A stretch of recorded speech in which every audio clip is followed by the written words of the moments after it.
सध्या बॉलिवूड चित्रपट आणि मराठी कलाकार असं समीकरण झालंय असं म्हणायला हरकत नाही। सई ताम्हणकर, अमृता सुभाष, अमृता खानविलकर, वैभव तत्ववादी, अतुल कुलकर्णी, भूषण प्रधान या मराठी कलाकारांनी हिंदी सिनेमात याआधी काम केलंय।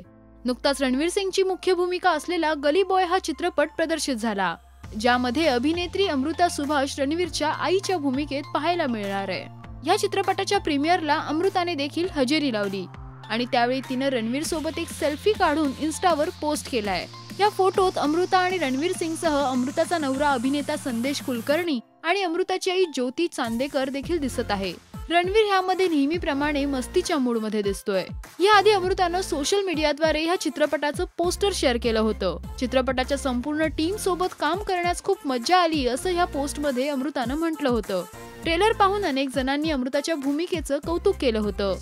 याआधी अमृतानं रमन राघव 2.0 ह्या चित्रपटात विकी कौशल आणि नवाजुद्दीन सिद्दीकी सोबत काम केलंय। गली बॉय मधील अमृताची भूमिका तुम्हाला कशी वाटली हे नक्की कळवा। मराठी सिनेसृष्टीतील अपडेट बातम्या आणि गॉसिपसाठी सबस्क्राईब करा राजश्री मराठी।